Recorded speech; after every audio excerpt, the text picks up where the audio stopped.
the same way, and both times ANX got rolled. So I think it's about time to go for a drastically different strategy, maybe ban out the Jayce, because H2K is clearly trying to use that to snowball around the top side. And then maybe you look at the Zyra, taking that away from Vander, who's had 2 pretty good games on it. And I mean, you can play Syndra Vlad again, but I think it's starting to not look good.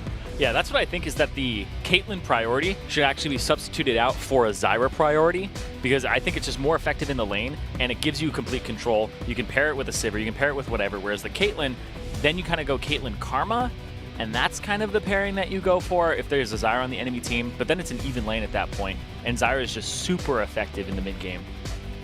And we saw them try and go for a little different strategy with the Alistar, but the one time that they tried to force a gank really hard using that flash pull, like I mentioned, Jankos was already there. The play wasn't super clean, and the collapse went H2K's way. Interesting stats coming in.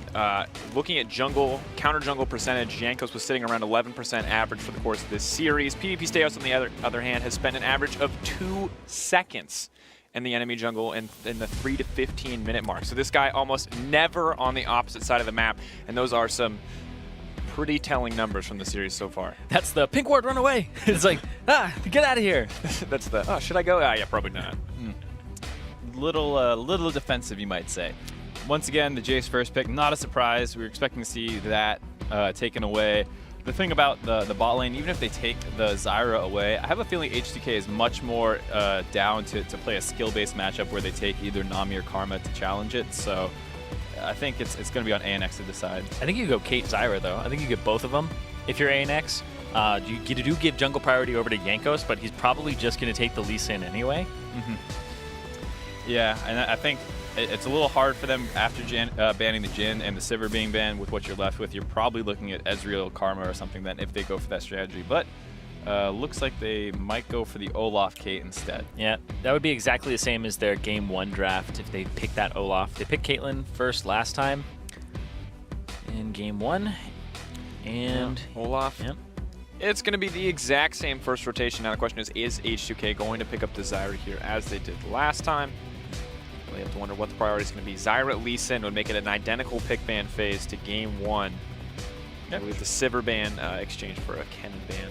I think that makes a lot of sense. You've crushed them twice with the same draft. If you want to get the third one, you're grooving.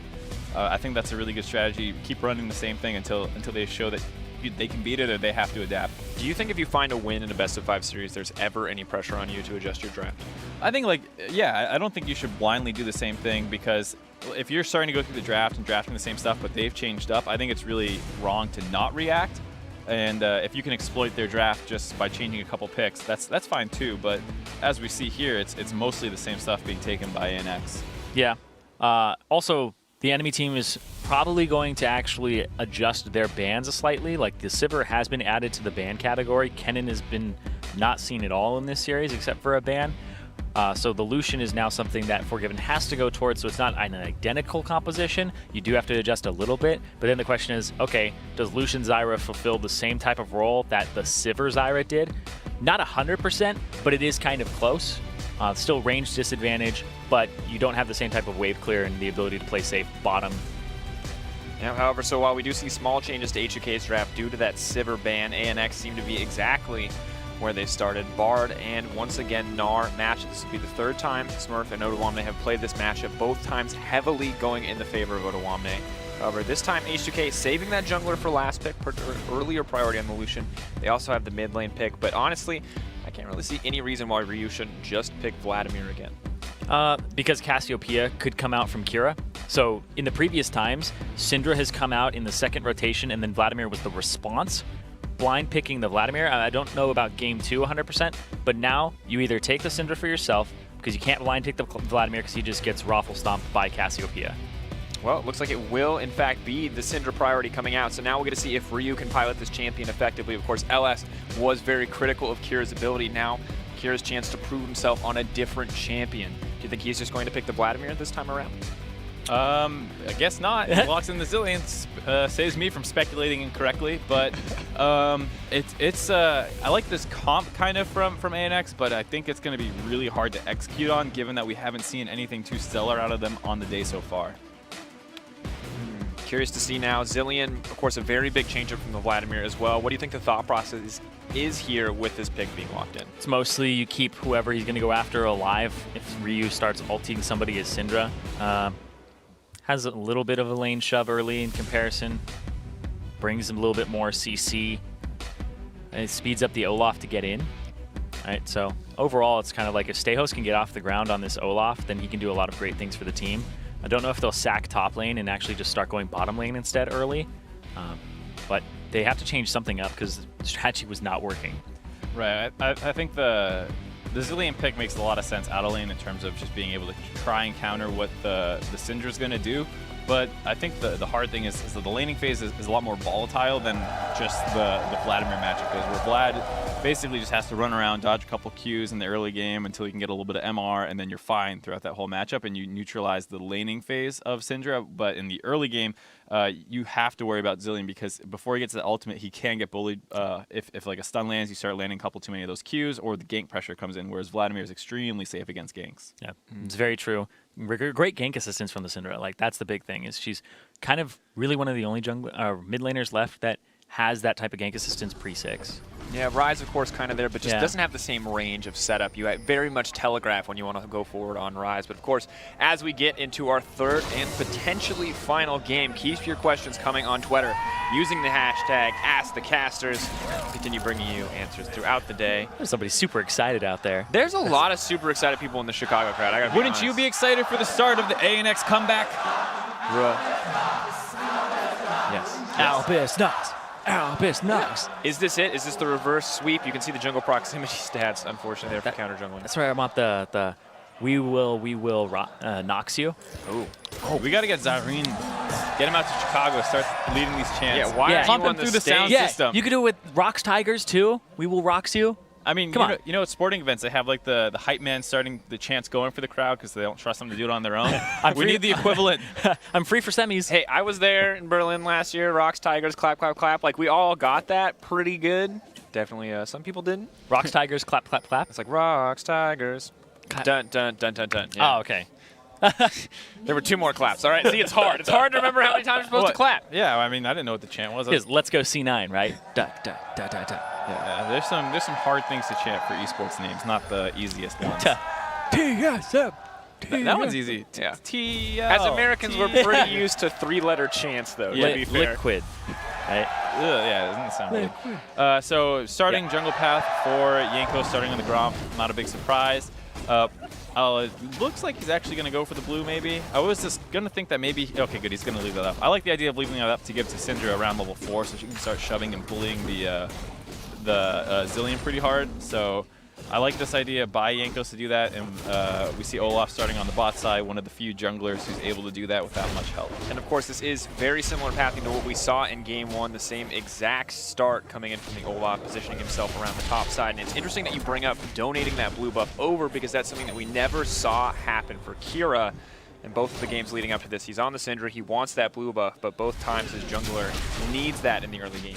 Yeah, what was it? It was Olaf, and then game Elise. 2 it was Elise. So, yeah, you definitely need those for your clear. Olaf, very blue buff dependent. In fact, if you steal that away, you slow him down so much. Well, what's interesting here is Jankos is actually just going to take this away from himself, I'm pretty sure, and try and use this top side 3-camp clear to maybe go aggressive onto the Olaf and try and kill him in a jungle, because Olaf is known for clearing a little low, so we'll have to see where Scuttle fight. Jankos tries to go with this. Yeah, top scuttle is very important for keeping your top laner safe. Making eyes at each other, Stejos is just going to walk away. Now Ghost. Yeah, it's because Syndra had priority mid. You can see Ryu actually going towards this side. Now running mid. A little bit of a mind game here, but Jankos dodges the axe. Looks like he will get the Scuttlecraft control. I'm not sure how much of a fan I am of that. It's not a huge advantage to get this. Yeah, I mean, he's going to come over. Yeah, I guess if he's going to keep playing aggressive, he can try, but you have to be careful. I think Kira might be done for 2 more autos. 1. Ooh, that's for Down he goes with the bomb. The bomb! Minion aggro. He's going to die. He's going to die. Oh, He's not going to die. Okay, well, Ryu. We got to speed up that minion projectile speed. taking too much If you longer for wanted that a pot job to in tick. game design, you're hired. Yeah, those More things minion hit speed. instantly. No more waiting for pots to tick. And we see Jankos using this pressure to abuse the Olaf. He doesn't have to worry about any kind of collapse. Jayce has pressure on the top side. Obviously, there was just that solo kill mid, and they're going to exploit that in the jungle as well now. Oh, man. Zyren, I saw you look it up. How much health did Ree drop to? He went to 12, so that's the instant part of the biscuit by the Mastery, because it's 15 when you instantly pop it. So, Mastery saved his life. Dangerous game, biscuits, everything coming together to keep Ryu alive. I gotta say, nice bomb from Kira, almost tagging him on the back half of that, but now this is where this matchup gets scary. Every time we talk about Syndra, we talk about the snowball potential, but we have not seen it yet this series. Right, and this is what we're talking about, the difference between the Vladimir and the ZIlean. The ZIlean is so much more abusable. 3-6 before he gets an ult to keep himself safe. And even afterwards, you can sometimes force it out early, and it's just a lot more volatile of a matchup than the Vlad is. And that's why you see, because Syndra's so scary to start snowballing, you pick something that's not volatile. And we see some dirty farming on your mini-map. You see Syndra going over there, taking those little raptor chickens away. Yep, keep the Olaf behind, because then he's absolutely useless. He kind of runs into your team and delivers gold at that point. Vikings like chickens, so just take those away from him. No. It's easier camps to clear, too, for sure. Yeah, I like your thematic analysis. Vikings like chicken. Yeah, so you deny the chicken, way more important. They like wolves as well. Really just carnivores. Frogs. Overall. Anything they can get their hands on. Rocks. Yeah, they'll eat anything, man. Those Vikings are crazy. But this is really not, like you're saying, a great start for Olaf. He definitely is supposed to be more of an early game powerhouse. The fact that he's getting counter jungled a little bit and has to worry about a snowballing Syndra, it's not going well for Albus Nox Luna. Yeah, Jankos actually wants to kind of spank him in the jungle. He went for the boots of Swifties, so he's probably going to try to live inside of that jungle and just get around much faster than the Olaf. Right. What's interesting about that approach is it's often kind of dangerous to go for that, because if someone else bought the combat stats, you can't actually afford to really fight them. But because he knows that Olaf isn't getting great clears off, probably not getting any kind of combat summoners early, he's pretty safe to just go this and rely on base stats versus base stats. Yeah, and also, like, most of the time you'll see, like, Moby boots for this type of purchase, but the fact that it's against Olaf... Yeah, the fact it's against Olaf means that you just reduce the slow, so he can't even catch you if he wanted to in the jungle. But damn, pre-6, like you were saying, Mark.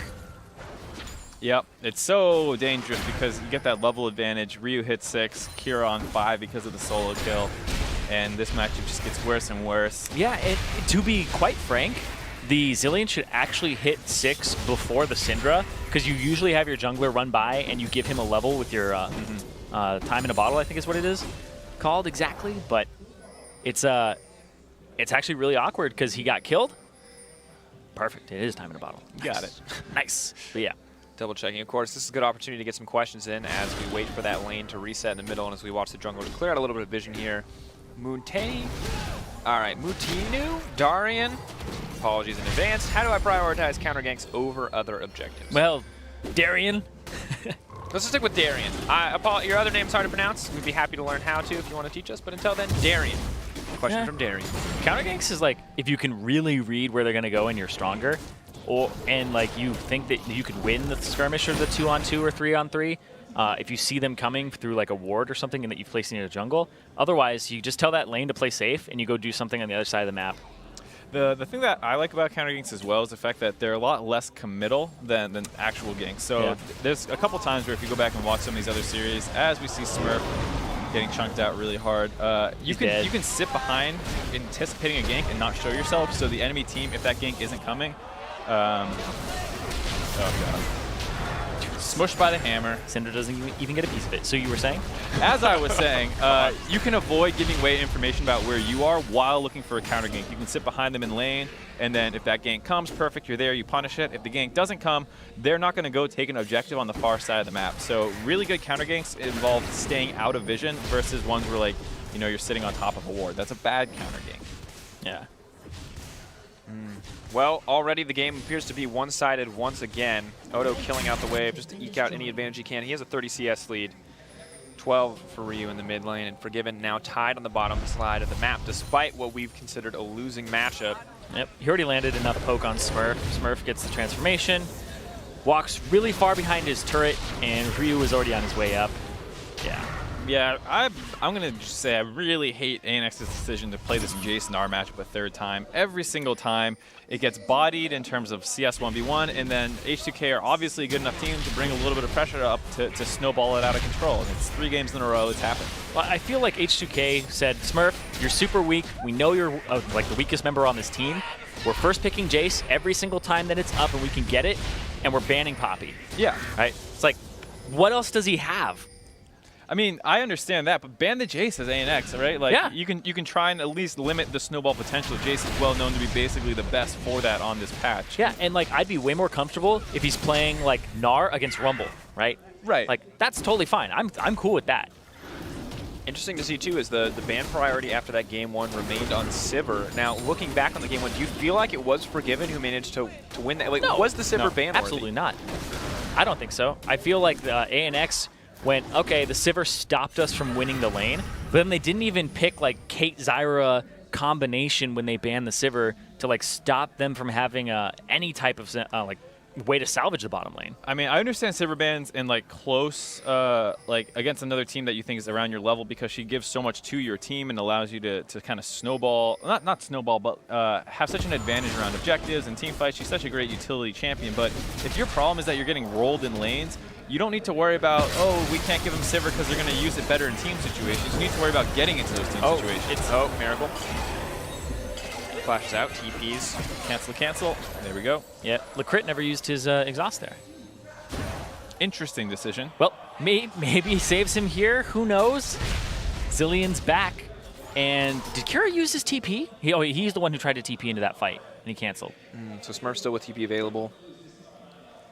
This is, once again, looking grim. 4K advantage for H2K as Jankos starts up the Drake, and there's just leads across the board. Luckily, Olaf relatively even in the thing, and now we have an Olaf in the bottom lane. Vander sets a fall. Forgiven now in trouble as well. This is good for ANX. Here comes the Caitlyn.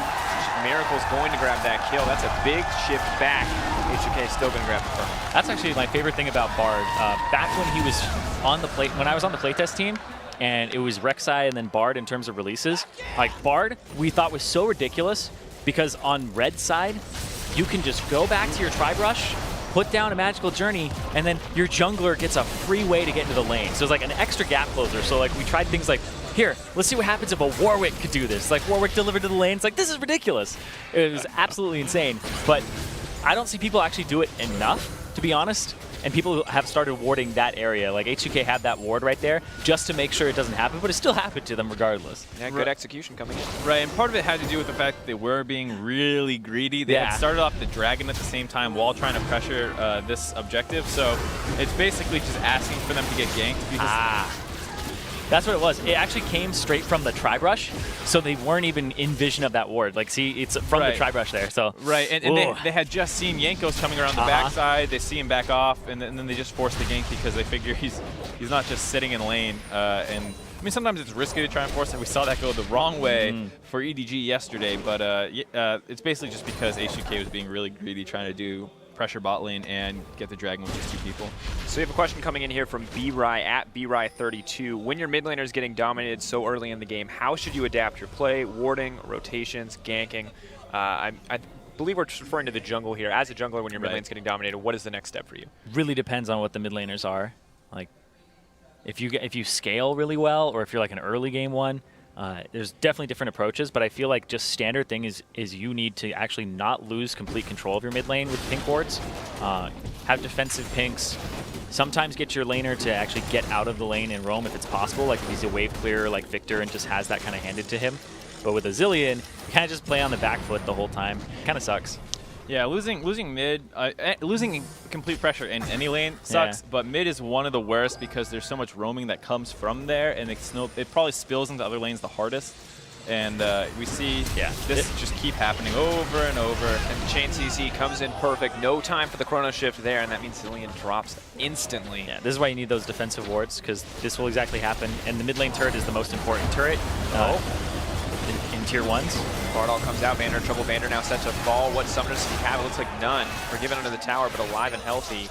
I mean, the good news about this game is that at least now ANX are making trades back, whereas in every other game, they've just been kind of getting destroyed. I mean, the big difference is Stejos is kind of going where Jankos isn't.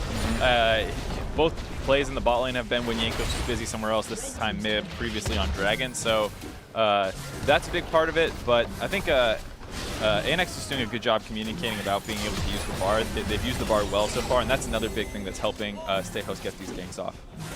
Tower just barely going to be able to fall here. Is going to go over in the end, but it's interesting. So do you think that has to be the... Wait a second. Did they just get three towers? They lost 3 for 1 and a kill. Yeah. 5K gold lead for H2K. It wasn't even a kill in terms of advantage because mid lane died too. Yeah, 1 for 1. 1 for 1, and then 3 turrets for 1. Yeah, and the kills are still worth a little bit of gold. I'm not sure it's the best thing to keep targeting this ZIlean. I'd rather see them spill this pressure over, like we were mentioning, that mid laners can do. Syndra, not a great roamer, but a huge impact in terms of when she finally gets there. And you know, these kinds of plays you should be limiting by using that mid power. Yeah, I think especially now you start going bottom. There's no reason for you to be mid anymore. Right. Once you kill that first mid turret, it is a lot easier, but you can move before that and just if the Syndra that was 3-0 started going behind your bot lane, you have to respect it. And 4-0. Yeah, I don't fault them for going mid though, because they actually did get both turrets, which is just insane. Yeah, that's true. And that's kind of the thing too, is like, if you get that mid turret and you have a really good push and you killed the mid laner, it's the shortest distance between mid tier 1 and tier 2 versus all the other ones, right? So pushing down mid, if you have the opportunity, is really good to get that turret, because otherwise it's actually quite hard to get it during the mid game. Do manage to break it down. Jankos continuing to build up a lead for himself. 3 assists. However, PvPStejos is keeping up this game. Unfortunately, it's at the cost of domination in very many other places. You can see the 4-0 for Ryu completely left unchecked, and while his bot lane is doing good, outside of that bottom lane tower, nothing has really come from it. I mean, is the bottom lane something that they can play around moving forward? What do they need to do to stop H2K from finding a way to close this? Caitlyn is a hard champion to play around in the early mid game. She doesn't like make plays or anything the way you can split push with a top laner or get picks with certain mid laners. Caitlyn is really where she is on her items right now, all about kind of continuing to scale up versus like, all right, let's put her mid in siege. I mean, you can kind of do that, but not when you're so far behind elsewhere. So I think, unfortunately, it's really hard to play around the strongest parts of the map for ANX. Really tough spot to be. But it gives us an opportunity now to get into some Twitter questions. William Kunkel at Willy Wunkel. Excuse me, is this a tongue twister or is this a name? This is fantastic, thank you. Oh, well, someone's going to die. Stejos. Oh, is Stejos going to go down? Wait for this fight. We'll get to your question. Mr. Wacky Willy, double kill for Ryu. That's, fortunate for ANX. What are effective jungling routes? Also nice hair. Who's that sent to? All of us? We all have pretty much the same hair, so I think we can all take it. Pretty much. The real winner here is our hairdresser. Yeah, that's true. I don't do my hair. Oh, nice clean insect there. Jankos trying to do some style plays, but it is going to cost him his life. Or not, hilariously. Okay, so the question was effective jungle routes. Oh my god. The double bomb onto the minion killed him. That's so funny. I love those little ZIlean shenanigans where someone's not paying attention to a minion, double bomb onto that one, catch him out. Kills it, blows up the second bomb instantly. Boomerang. Fight time? Yeah. Down goes Likkrit. Smurf. Heard that one before. Fight time? Heard that one before. Jeez, Mark. Okay, so what are effective jungling routes? Really depends on the character. Like an Olaf starting blue is great. Pretty much mandatory. Yeah, it's pretty much mandatory. Rek'Sai, you go from Gromp to Wolves to red, or Gromp to Raptors to red, depending on what you want to do time-wise, and if you have enough HP or a really good leash. If you're on the other side of the map, it's like Krugs red, Raptors, Krugs red, Wolves handoff blue. It's like there's a ton, and you need to be flexible in your routes. Like, damn, you can even be scumbag Shaco, be like red to their blue. It's like I think the biggest thing with your early pathing is figure out what you want to get done on the map. I think a lot of people kind of just like load into a game like, I'm playing solo queue, here I go, and they don't think about like, if I snowball top, this is gonna be huge. I need to protect my bot lane. Like, what's the biggest thing my enemy jungler can do? And setting up your pathing to achieve a goal as opposed to just being like, this is the cool path I saw a pro player do, I think is important. Yeah, critical thinking and understanding where you want to. If you want to gank bot, you may want to start at the top side so that you're now set up to be to the bottom lane as you clear naturally. Because if you want to gank bot and you start on bot side, that's wonderful, but you're going to spend about a minute and a half walking through completely cleared out jungle. Well, it actually depends on when you want to gank it too. Right, that's what I was about to say. Because like you can actually do a full clear and be like, all right, you know, I don't think they're in any threat. I'll do a full clear to 4, start on my bottom side, go top, back, then I'll clear my bottom side as I'm coming down to bottom again for a gank. Jankos having some fun. That's good to see. Nice. But yeah. Ooh, nice. Good job, Likkrit. Good guy, Bard. Maybe not. Nope. Boom! Well, there goes Jankos. There's a bit of that sloppy play we saw to H2K in the first game. They're at that close to 10K gold lead. Seeing a little bit of a kind of fun, I guess you would call it. Playing with a chip on their shoulder, for sure. And I think a big thing, like, this is actually kind of a very simple thing that junglers should pick up or even look for in professional play, is when you counter jungle the other person and you take like their raptors or you see them gank bottom, right? You see them gank bottom, go to their top side jungle, clear out their top side jungle, then go to your bottom side jungle and clear that. And now you know exactly where that enemy jungle has to be. He has to be on his bottom side of the map. There's nothing for him on the top side. So he actually has to come back down to his bottom side of the map. And so you get to control his movements by counter jungling because you have to keep your pace and experience up. So like when Jankos takes those raptors and the Gromp and the Krug, it means that in the next minute, Stejos has to be bottom side because that's the only thing on the map for him to take. Right. I mean, there's so many options when you really start breaking down jungling. I think at top level play, we sometimes glaze over it a little bit too much. But you see things like in solo queue, you can start on the bot side jungle. Let's say you do that Krug red Raptor clear. You have the option to keep clearing on the top side or look at what's happening bottom. If their bot lane's super overextended and you don't think they've placed a ward yet, swing behind them. They're not ready for that timing. They think you went top. Great. Mid lane gank. There's mid lane gank. He got kicked and he's rezzing far away. What? Confusing. That was nice. You can do things like defensive plays where you just go finish those raptors, put a ward for your jungler because you know he started on top side, or put a ward for your mid laner so he can't get ganked by their jungler. You can do the bot side scuttle crab and then head continuing to jungle top side. You can do a lot of different clears depending on, like I said, what you're trying to do in the early game, and I think that's the biggest thing, is not some cool path. I'm curious. You talk about glazing over, and I think that's very fair because jungle feels like such a role with just insane depth in terms of complexity. Would you say it is the most complex role? It's complex in a different way. Yeah. Whereas other lanes are complex due to matchups, and jungle has its matchups too, but jungle is more complex about how can I influence the map and those kinds of things. Whereas I think in standard lanes, it's very common to see the focus of those players on their actual lane. Yeah, and jungle gets even more complex at the professional level, even without lane swaps. Because now you have to play off of your lane's pressure. What lane do I play to? Can they shove up and have a priority there? Like, how does Syndra fare against ZIlean? Okay, Syndra's going to shove him in. So now, every time I go to ward top jungle, Ryu will be there with me, and so Jankos has an open area there. So it's about figuring out like what all the other champions do as well, what their matchups are too. So like junglers actually kind of have to know matchups, or at least ask the rest of your team, do you win this? Can you shove this? When can you help me out? It's a lot about communication. It's a different skill set for sure. Yep, competitive junglers, they're asked to do so much different stuff than a solo queue jungler. Like holding a lane, helping just show up and help me push this lane out is something that is so common in competitive play that is not done much in solo queue. Yeah, and it's so, it looks easy too. Like when you watch professional play, there's like, oh, he just ran to the lane and he helped him push it out. So great, he just saved his mid laner.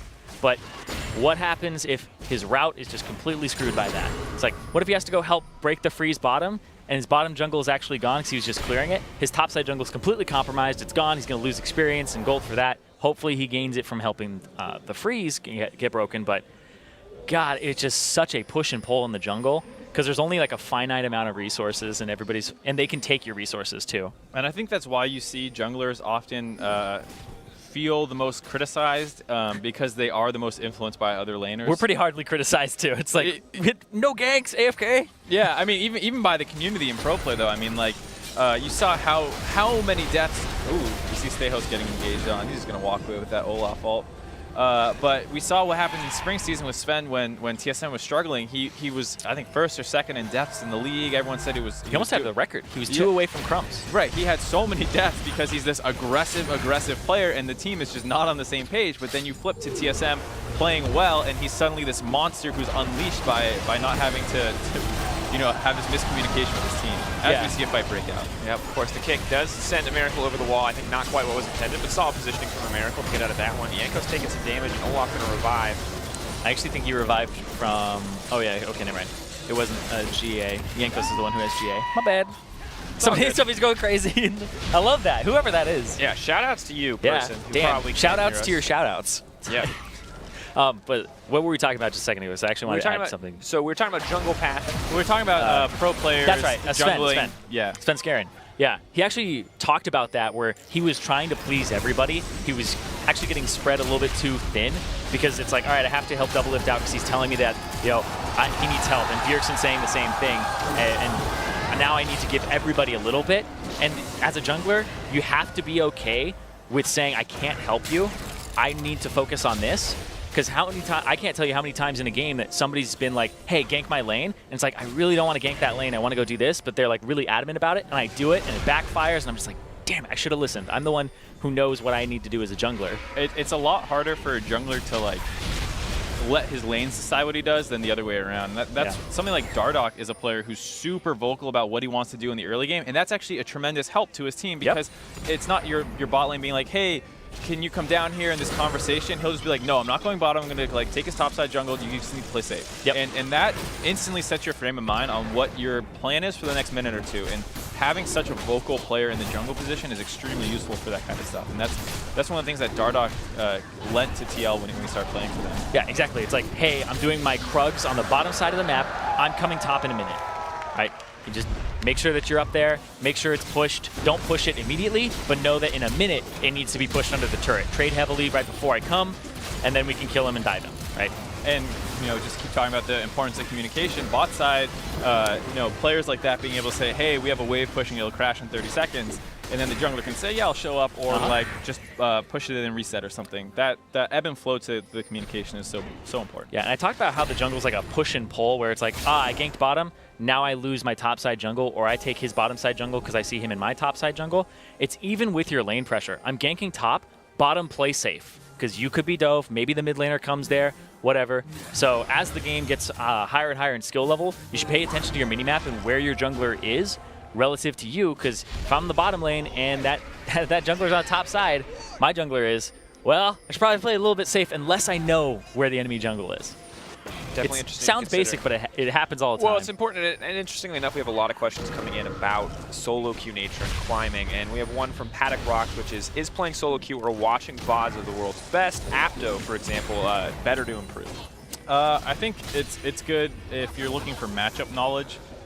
Just in general, you can see how he plays the lane, how he trades, how much he's using his mana, but you need to make sure you're kind of not just watching, but thinking about why he's doing what he's doing, because you might assume that, oh, he's doing this for this reason, but in reality, it's something else. Like, why is Zirene Soul pushing so hard, level 1 through 3?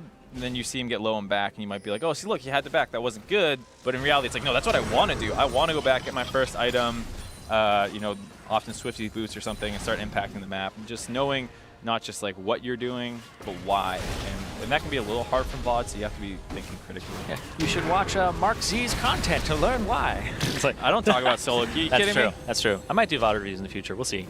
But I think that this is a really, really good question because sorry, what was the wording on it again? Playing solo queue or watching VODs. Yeah, because how many times have you seen lane swaps, but you don't know how to do a damn lane swap? It's like, you try it, and it's so hard. It is so hard for people. Like, they think, like, okay, jungler starts bottom, and you run top side, and you push the wave on the second wave, but not messing up that push is hard. And people struggle with that for a long time. Not messing up your jungle pathing, getting there at the right time. Sometimes the jungler's late to the wave, and not letting anyone get chunked out. If you're a mid laner and you get chunked and you need to call your jungler, oops, you just ruined your 2v1. Like, there's so many things that can go wrong. Yeah, but like you watch it and you're like, oh, it seems so simple. Like, they were actually incredibly complex and hard to execute. Like, I wish like I could encourage people to go try one because it is so damn hard. Like custom game with like 10 people and just be like, can we even do this correctly?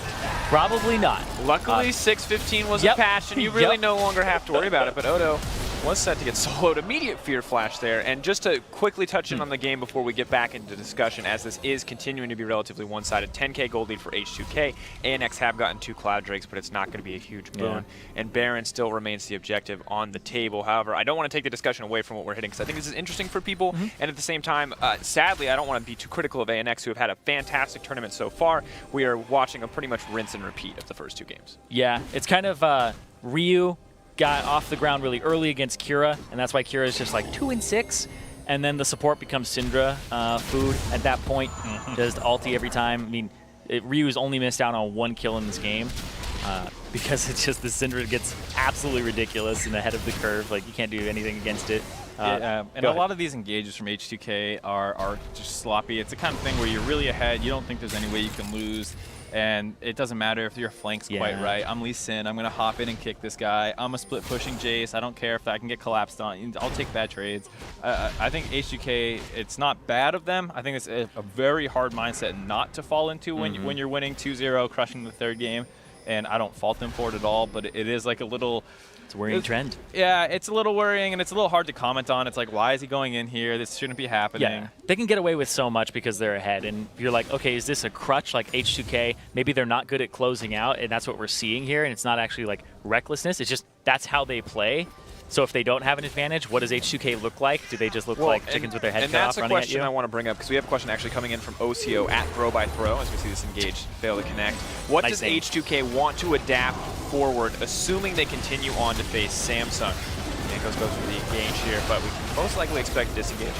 H2K do back off. So curious, what do you think has been the if any, weakness from H2K this series? What do they need to change coming into the Samsung series? Or do you feel like we just haven't learned a lot about H2K here? I don't think we've learned a ton, because we've basically seen the same game 3-ish times, a little bit different of a mid lane matchup here, and we saw it get completely stomped this time, now that Ryu's on the side of the Syndra against the ZIlean. We saw Jayce Gnar. We learned that Jayce poops on Gnar, especially with some jungle assistance, and we learned that Zyra's pretty good at controlling bot lane. So I don't think we learned a ton over the course of these 3 games.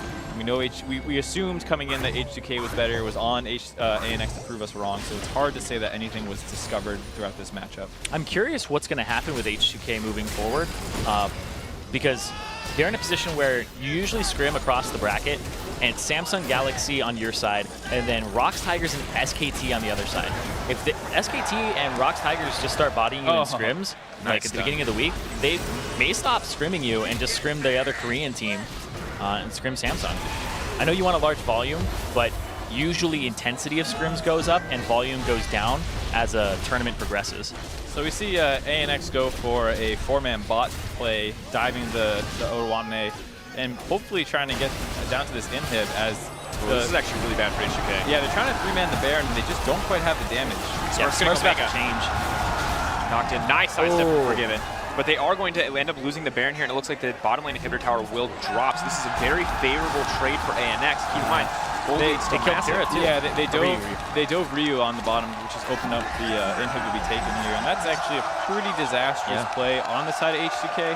ANX's scaling is decent. It's not, otherworldly, but the fact that they've stalled out, they've gotten the bot lane inhib. If H2K fails to get this Baron, it's going to be pretty hard for them to get the push going. I think they'll still get it with Odo here. Yeah, the TPM by Odo is pretty big. They can stick him bot lane, have him control the minion wave now with the Baron buff, and ANX has no idea this is going on. Yep, really well done. I actually think I want to return to the question about the VOD versus playing, because you can watch VODs to really understand like skill order and, oh my god, is that guy dying? What was that scream? Is that a baby? I don't know. But yes, so watching VODs is good and just paying very close attention to it, but everything is so fluid and conditional. Like, Jankos knows he can invade because he has winning lanes, etc. It's like, don't just do that willy-nilly and get completely countered and etc. But I definitely encourage people to set a goal for each game and do something like this game. Because I have winning bottom lane, I want to gank this bottom lane really early on, get control of the bot side jungle, and I want to keep that until that turret goes down, and just set like small goals for yourself that are relatively easy to accomplish, but then you have to know why you're doing it, because I have a winning bot lane. Oh boy, that's a fast Olaf. Etc. Man, Ryu is just not ready for the Olaf to press that go button. Wow, he couldn't actually reach Kira either. Look. Kira, I don't think had ulti then. LS had a lot of criticism about Olaf, but one thing he did say is that he goes fast. With the ZIlean too, for sure. I mean, one of the things that was important in this game was the fact that Stejos, with the help of the bar, was able to keep up in terms of his gold. There was a lot of times where when you looked at the side of ANX, most of them were behind a ton of gold, but Stejos was closer than some of the other players. And the fact that he's slightly tanky is important. All right, so we've got more questions, and we're getting a lot of questions focused on solo queue now. I kind of like this trend, although it'll be curious to see if H2K can start to close out a little bit cleaner. Sagiri at diff_Sagiri asks, which champion would you recommend to start playing as a jungler for a total jungle? Oh, good lord, play Nunu right now.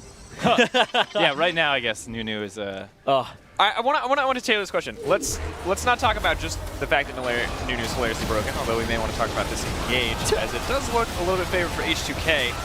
Poling not quite going to take down Smurf. ANX getting burned down, will rise up here, but double bomb's not going to connect, and Kira just getting dunkarooed. Yep. Able to pick up Ryu, but not much else in that team fight. This might be the game right here. There's a lot. Actually, 50 seconds? So while I know Nunu is hilariously strong and will soon be nerfed to adjust for his insane amount of power, let's talk about a champion, that, kind of a timeless jungle champion, or a champion that is easy to learn or understand. Let's talk about, like, I think Elise is an option.